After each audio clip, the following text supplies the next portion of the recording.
afternoon, and welcome to this edition of Border Report Live. My name is Rudy Mideles, and I am your host here in Harlingen, Texas, in the Rio Grande Valley of South Texas. And lots to talk about today. Joining me a little later in the program, we have South Texas correspondent Sandra Sanchez to talk about what she's been seeing as the DoD installs new signage in the new militarized zone here along the Rio Grande. And we're also going to check in with Julian Resendez to talk about what the Mexican Consulate is doing to ramp up services for folks here in the U.S. But first, let's get through some of the headlines making news across immigration and border, starting with a Venezuelan Little League baseball team that's going to miss the Senior Baseball World Series in South Carolina after they were denied entry into the U.S. because the players were unable to obtain visas.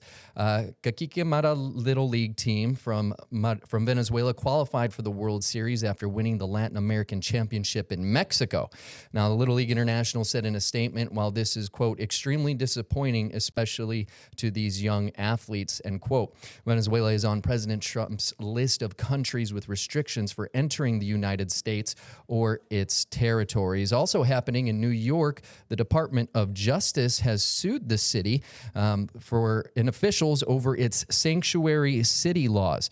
The complaint alleges that city sanctuary policies interfere with the enforcement of federal immigration law. U.S. Attorney General Pam Bondi said, if New York's leaders won't step up to protect their citizens, we will, end quote. The DOJ has filed similar lawsuits against Los Angeles, New York State, Colorado, Illinois, the city of Rochester, and several New Jersey cities over sanctuary policies.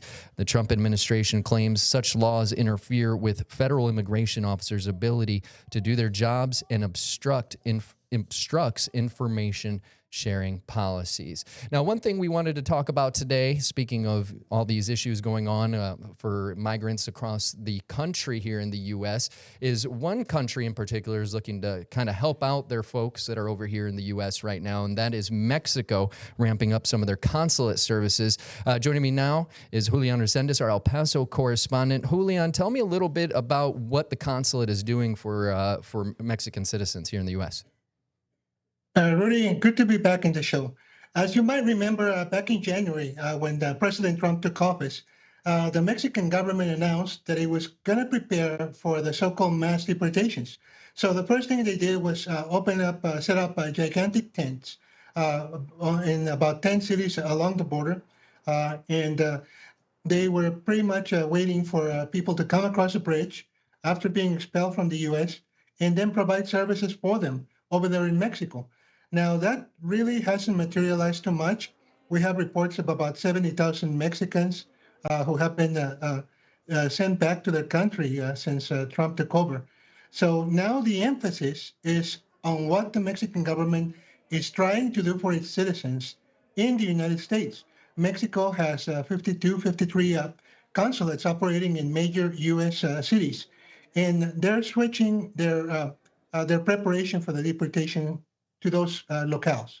What they're doing is they've always had information sessions. You see one on your screens. On your screen, that was from a year ago, in which they invite nonprofits from the U.S.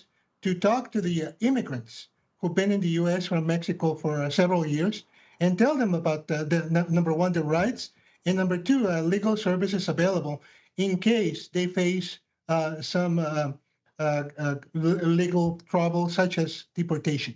So now what the Mexican government just announced a few days ago was that they were going to pour resources and reemphasize the work that they do in the United States to come to the aid of Mexican citizens who all of a sudden get caught up by ICE, end up in a detention center, so they can call them. And they're also doing something a little bit unusual but understandable, and that is they're telling their citizens, part of your rights is not to say anything to authorities. When they ask you, you identify yourself, that's a law, but beyond that, you really should not, you're not obligated to answer any questions. So they're getting very proactive in educating Mexicans about their rights in the U.S. and also kind of giving this legal advice amid the uncertainty of the so-called mass deportations. Now, Julian, I have to ask, what exactly are Mexican officials saying about this process? What are they talking about exactly? And as always, the Mexican government and its diplomats are very careful of what they say in the United States. However, back in Mexico City, the president of Mexico has been outspoken that she is against what she calls indiscriminate deportations of people who have been her citizens who have been in the United States for a long time, that she says contribute to the U.S. economy. And she's even made some off the cuff remarks about what's going to happen to your economy, the United States, if we do away with all this migrant labor, especially in farm work, construction, and the hospitality industry, such as restaurants and hotels. So often we get these different messages from DHS about the folks that they're catching and arresting and deporting. And so often we see the names of countries like El Salvador, Venezuela. How prevalent is folks, Mexican citizens that may be here? How prevalent is them getting picked up, or do we have those kinds of numbers yet? We don't have a specific breakdown of who's getting picked up. The information I'm giving you, I'm getting it from the Mexican side. And that's a good thing about covering the border. You cover both sides of the border. You get the information from one side or from the other. So Mexico is keeping count of its citizens who are coming across the international bridges and the ports of entry. So they know how many Mexicans are being deported. They don't have a grasp of how many non-Mexicans are being deported because many of those South American, Central American citizens are no longer just being basically pushed across the border into Mexico. They're being placed in flights either to their countries of origin or to deep Mexico, to places like Tabasco, Chiapas, where there are some large immigrant facilities.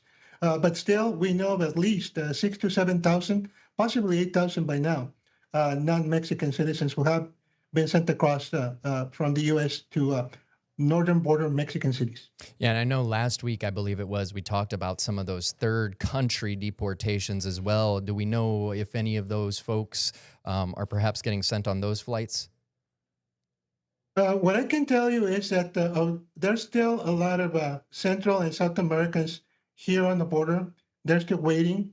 They're still waiting in their minds. They hope there's going to be a change of immigration policy.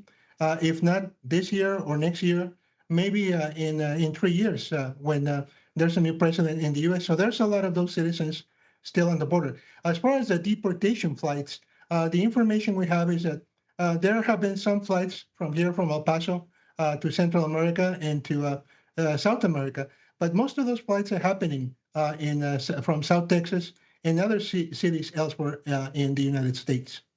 All right. Well, thank you so much, Julian. We appreciate your continuing coverage on these issues that the Mexican Consulate now ramping up their services, hoping to help some of their citizens. Stay with us, folks. We're back in a minute, and we're going to bring in Sandra Sanchez, our South Texas correspondent, to talk about some of the new signage going up in the military zones along the border. We'll be right back.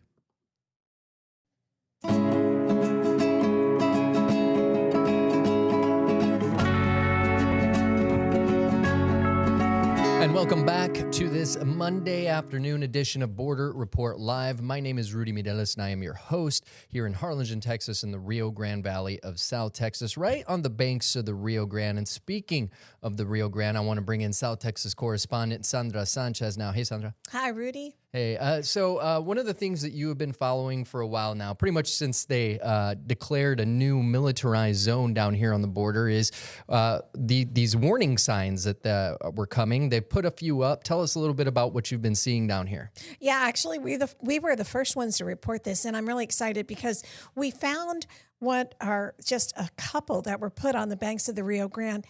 But they're really not much to see. These are tiny little signs. I'm barely 5 feet tall, and these signs are maybe 3 feet high. They have 2 paragraphs in English, 2 paragraphs in Spanish. I want to read you a little bit, if you want to freeze that screen, what it says here.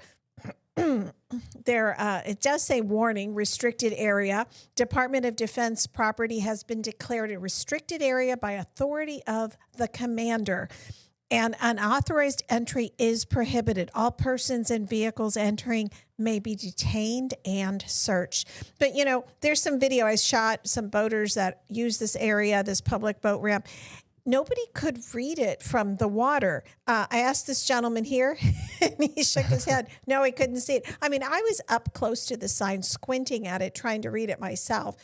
I know that the point of the signs are to warn people who are illegally crossing across there. We are looking at the banks of Reynosa right there, who are trying to come across illegally that shouldn't, right? But these fishermen who were crossing, who tell me that they go out every day and have for years and years, flew right past the sign, didn't see it, didn't know what it meant.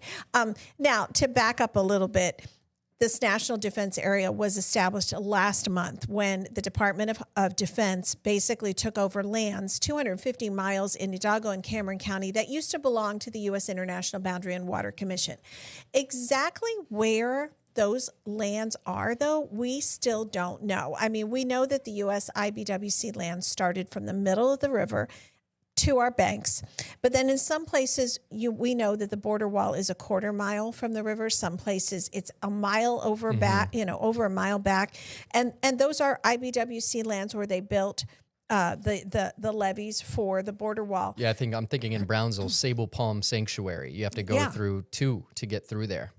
So, so when I was standing and I was literally teetering atop the river, and the way I found this sign was I went to this RV park where we had gotten a tip that there was a sign put up, and I asked the lady, and she's like, "It's right there." And I said, "I'm sorry, ma'am. I just, she's pointing, and she says, "That's it. Oh, can I get there?" And she says, "Well, you can go to it, but if you fall in, I'm not fishing you out of the river." So I said, "No, ma'am, if I fall in, it's on me." Luckily, nobody fell in. None of the equipment fell in, but, we were right there over top of the water. And I understand you can't put the sign in the middle of the river, right? But it's so small. And this is just one of three. They started putting these up on Wednesday night, and they're intending to put many more. If we look at what they did in El Paso in West Texas, they put over 2,000 of these along the entire El Paso border, New Mexico, the entire New Mexico border. And apparently they are the same sign, but the river there is not the width or the depth that it is here. Well, so I was going to say, you said 250 miles are now inside this militarized zone. How many signs do we actually have up so far? Just three. 3 to 4. Okay. Yeah, they're kind of like the test. This is the first signs. Maybe they will come back and say, it's not really working. Nobody could read them. And actually, I was out there, and some Border Patrol officials were out there, and they told me they were looking for the signs because they had heard that they were up. So DOD isn't really communicating where these signs are up to their counterparts actually working the border. You know what? I've spoken to a few different agencies, and another law enforcement official told me the same thing. We've reached out to DOD. We want to know more. We really need to figure out the demarcation lines to, have a press conference, tell everybody where you can stand, where you can't. And that really hasn't been communicated. So, yes, I'm not trying to editorialize here, but I am saying that the signs are really small, and people don't know if they're walking on military lands. And that could be very dangerous because, having been in the military, that you don't cross on their property if you're not supposed to, right? There's a lot that can happen to you. Well, I was going to ask, what direction are those signs facing? Because you said they're right on the river. Is it facing the river? Or is it they're facing Mexico. And my point is, someone who comes across from Mexico, they know they're coming across. They are crossing illegally into the United States. That's not a port of entry. We know that's another country, and that is the United States, right? Now, what the signs are intended to do is to inform them, not only are you illegally crossing into the United States, but this is a U.S. military base, and that really ups the ante on what they can charge you, detain you, what they can do to you, you just don't walk onto someone's military base. So, and it's interesting you say that because I've actually seen videos of migrants on both borders, both the northern and southern border, arriving to present themselves to, customs agents or border patrol agents. And they're warned, if you cross here, you will not be able to gain legal entry in the future. These are all the things. And these folks are still like, yep, don't care. I'm trying to cross anyway. Yeah. Well, and I've told you the story about I was detained in Del Rio because I was trying to take a picture of the front of Laughlin, this Air Force base, just the sign, no special equipment. I wasn't past the gate. I pulled off the road onto the front property. I had not gotten in line. I had not gone through the gate, and they said, no, you were on our property. And it took a bit to get sorted. The pictures were destroyed. It was literally a picture of the sign. And I was detained. I was forced to enter the base, and they're under armed guard. I was held, and they watched me. They were very polite to me, but I can tell you I was scared. Yeah, it's intimidating. Anytime you have a security forces airman standing in there over you with a M4 rifle, it's going to be a little intimidating, even if you really didn't do anything bad. Well, and then I was told that, they're going to do something. There was some special code, and they were going to put me on a bus and take me somewhere. And I just kept thinking Guantanamo. And of course, that wasn't going to happen, right? But I said, no. I need to get out of here, apologies. And so people living here in South Texas want to know, do I have access to this public boat ramp, which is one of the very few that is available, from in Hidalgo County, south of Falcon Lake. I mean, can we get on the river? And, the river, it's a place where people like to go. It's cultural here. Mm-hmm. It's part of life here. Yeah, a lot of folks think, too, that, when we're talking about these boaters that are going out there, they're thinking, it's recreational boating. But a lot of folks down here in South Texas, especially along the Rio Grande,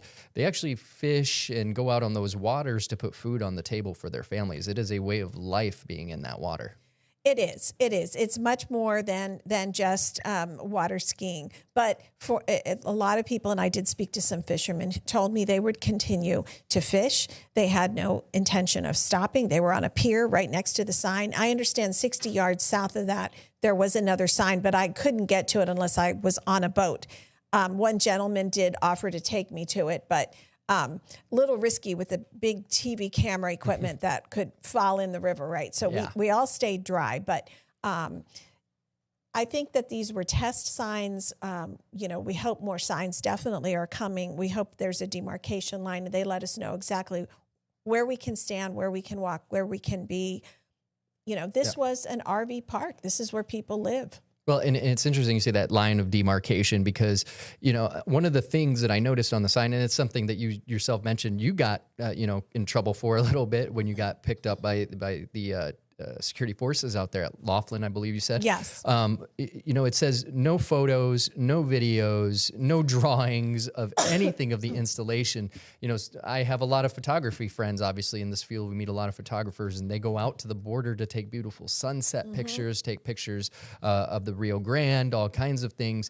It's kind of begs the question, if I take a picture of the Rio Grande, am I now going to get, pulled over like you did as a journalist? Well, it says no photographing or making notes, drawings, maps, or graphics. So maybe. Yeah, and lots of questions still, lots of answers that we're going to be waiting for to see if we can go ahead and get more answers from you. Thank you so much, Sandra, for your reporting on this, but please stick around if you can, because coming up next, we're going to talk about immigration judges that are actually are taking those early retirements, getting out of the business, and we have one that's speaking out about the issues that they're facing. Stay with us. Border Report is back in 1 minute.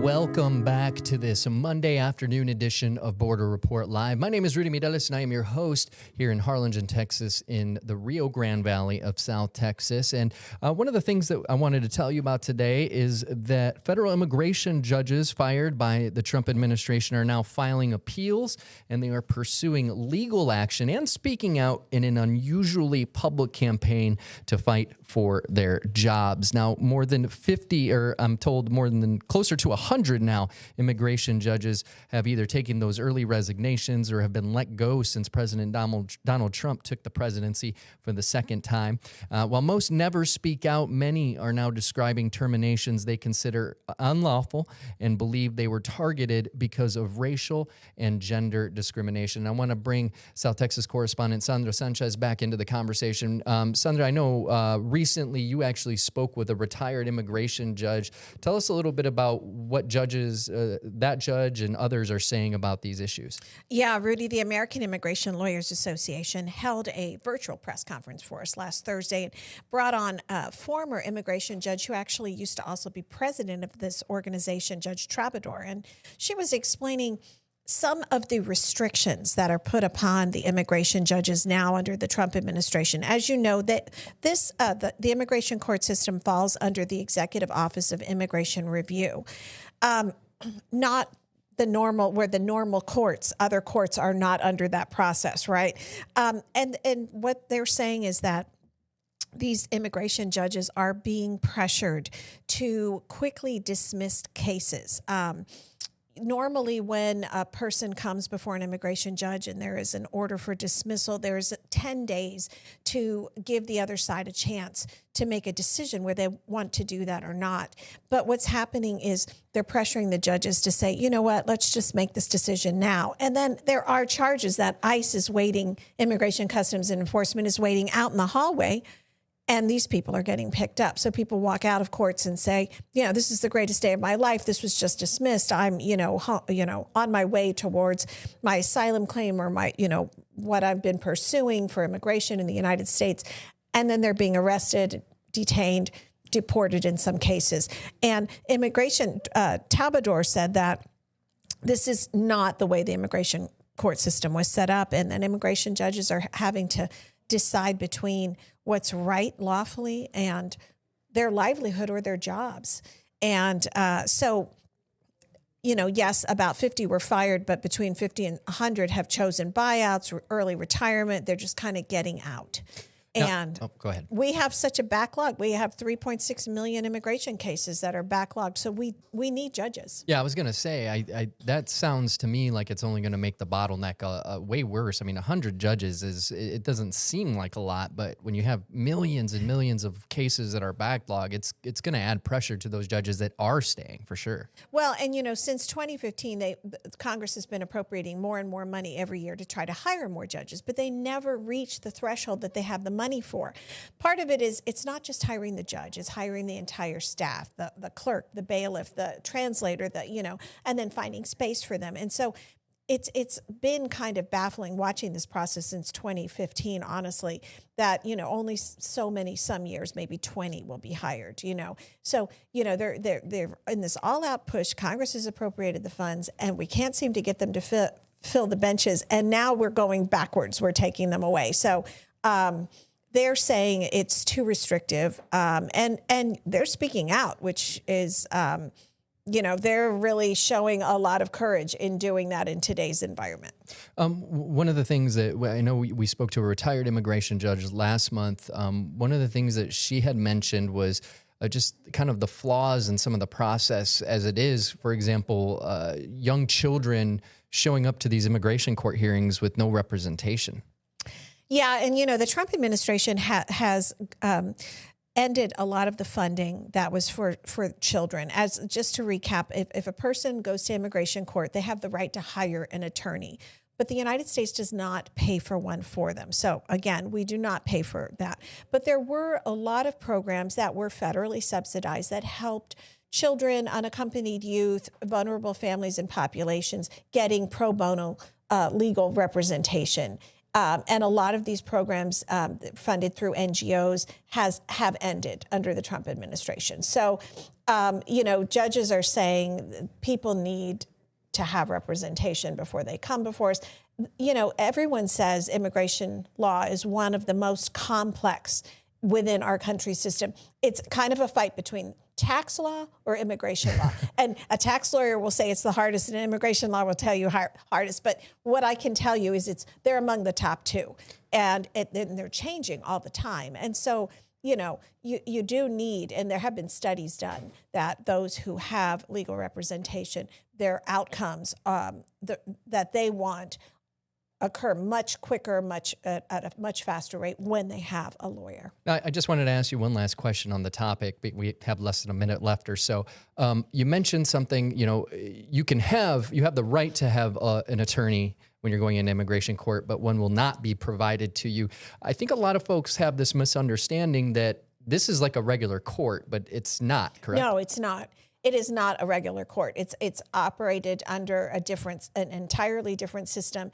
And no, they do not have the right to have an attorney. And I think that's really important. I say that every time. I emphasize it every time because that is the way it's set up. They're also not. They don't go by name. They go by an A number. Yes, I remember you alien telling, identification number, a 9-digit number, right? In the entire game is different when you go to immigration court, and it's hard to keep up. It's hard to follow. And immigration judges now, for the first time, are speaking out. All right. Well, thank you so much for your reporting on that, Sandra. If you'd like to see any reporting that Sandra has been working on, or Julian or Salvador in San Diego, you can visit borderreport.com to get more, and that's where you can also watch this show tomorrow. Until tomorrow, have a good day.